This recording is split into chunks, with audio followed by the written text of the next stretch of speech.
আজকে আমরা এমন একটা মোবাইল নিয়ে কথা বলতে যাব যেটার নাম হিসেবে ফ্যান এডিশন আছে, বাট তারা ফ্যানদের কথা কোনোটাই চিন্তা করে না। ইয়েস, নান আদার দেন সেটা হচ্ছে স্যামসাং গ্যালাক্সি S24 FE। তো এই কথাটা কেন বললাম সেটা আপনারা পুরো ভিডিও দেখলে বুঝতে পারবেন যে ভাই ফ্যান এডিশন হয়েও কেন ফ্যানদের জন্য নয়। তো চলেন আর কথা না বাড়িয়ে আমরা ভিডিওটা শুরু করে ফেলি। প্রথমে কথা বলবো মোবাইলটার বিল্ড কোয়ালিটি নিয়ে। মোবাইলটা পুরোটাই গ্লাস বিল্ড, পিছনে গ্লাস ব্যবহার করা হয়েছে অ্যান্ড ডিজাইনটা দেখতে ভাই সেম S24 এবং S24 Plus-এর মতনই। মোবাইলটার একদম নিচে রয়েছে USB Type-C 3.2 OTG সাপোর্টেড একটা চার্জিং পোর্ট, যেটা 25 ওয়াটের চার্জিং সাপোর্ট করে অ্যান্ড 4 ওয়াটের ওয়্যারলেস চার্জিংটা মোবাইলটাতে সাপোর্ট রয়েছে।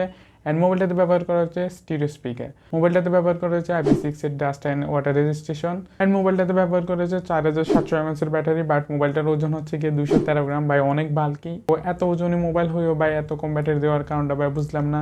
তো চলেন কথা বলি আবার মোবাইলটার ডিসপ্লে নিয়ে। ভাই যত সমস্যা এই ডিসপ্লেটা নিয়ে সমস্যা মোবাইলটাতে অ্যান্ড প্রসেসরটা নেই। তো ডিসপ্লেতে ব্যবহার করা হচ্ছে সুপার অ্যামোলেড ডিসপ্লে, যেটা হচ্ছে 120 হার্জের refresh rate and HDR10+ supported. But কি মোবাইলটাতে ভাই যত বড় বড় বেজেল, আপনারা চারো কিনারে যদি দেখেন দেখবেন ভাই কত বড় বড় বেজেল, এত বড় বড় বেজেল ভাই 20-30 হাজার টাকার মোবাইলেও নেই। 20-30 হাজার টাকার মোবাইলে এর থেকে কম বেজেল, যার কারণে ভাই দেখতে একদম বাজে লাগে মোবাইলটা। অ্যান্ড সামনে থেকে দেখলে মনে হবে ভাই 10-12 হাজার টাকার মোবাইল চালিয়ে দিচ্ছি। চারো কিনারের বেজেলগুলো ভাই অনেক বড় বড়। অ্যান্ড এখানে আরও একটা সমস্যা হচ্ছে মোবাইলটার রেজুলেশন নিয়ে। মোবাইলটাতে ব্যবহার করা হয়েছে 1080x2340 পিক্সেলের একটা ডিসপ্লে। বাট আমার কথা হচ্ছে ভাই মোবাইলটার দাম 70,000 টাকা প্লাস। মোবাইলটাতে একটা 2K ডিসপ্লেতে অ্যাটলিস্ট ব্যবহার করা যেত, বাট কেন ব্যবহার করে না ভাই জানি না। অ্যান্ড মোবাইলটাতে ইন ডিসপ্লে ফিঙ্গারপ্রিন্ট স্ক্যানার রয়েছে, যেটা ভাই ফার্স্ট ছিল।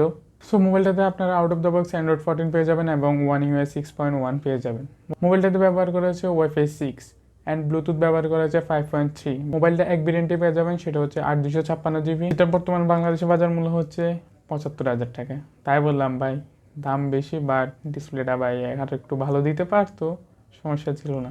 এখন কথা বলবো মোবাইলটার পারফরমেন্স নিয়ে। মোবাইলটাতে ব্যবহার করা হয়েছে এক্সিনোসের স্যামসাংয়ের নিজস্ব প্রসেসর Exynos 2400E, যেটা S24 এবং S24 Plus-এ ব্যবহার করেছিল। বাট ওইটা থেকে এটা আর একটু ওভারক্লক না, আন্ডারক্লক। ওইখান থেকে আপনারা একটু মানে S24 এবং S24 Plus-গুলো থেকে আর একটু পাওয়ার কম পাবেন এই প্রসেসরটাতে। অ্যান্ড যারা ভাবতেছেন ভাই গেমের জন্য কি মোবাইলটা কীরকম হবে, ভাই বাদ দেন, ভাই নিয়েন না বলতেছি। অ্যান্ড চলেন আমরা গেম টেস্ট করি অ্যান্ড তার পাশাপাশি বলবো কেন। মোবাইলটা পাবজিতে স্মুথে 90 FPS চালায় দেয়, দারুণ ভাই। হাতে কলমে 90 FPS, খাতা কলমে 90 FPS ছিল। বাট যখন আপনারা 1-1.5 ঘন্টা টানে গেমিং করবেন, দেন ভাই FPS ড্রপ শুরু হয়ে যায়। ভাই 1-2 ফ্রেম না, 10-12 ফ্রেম করে ড্রপ শুরু হয়ে যায়। তো যারা হার্ডকোর গেমার আছে তারা নেবেন না।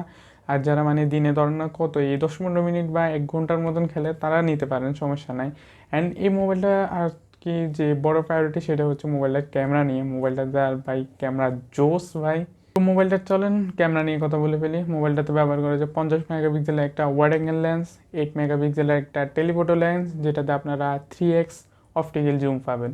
অ্যান্ড একটা হচ্ছে 12 মেগাপিক্সেলের আলট্রা ওয়াইড লেন্স। অ্যান্ড মোবাইলটার সব থেকে বড় হাইলাইটেড পার্টস কি জানেন? মোবাইলটার বা ভিডিও রেকর্ডিং 8K-তে 30 FPS, 4K-তে 30, 60 এবং 120 FPS পর্যন্ত রেকর্ড করতে পারেন। 1080p-তে পারবেন কত জানেন?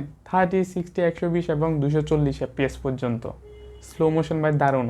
বাট আরও আছে, 720p-তে আপনারা 960 FPS পর্যন্ত রেকর্ড করতে পারেন। ভাই স্লো মোশনের জন্য আদর্শ একটা মোবাইল আপনারা পেয়ে যাবেন। চলেন এবার ফ্রন্ট ক্যামেরাটার দিকে আসি।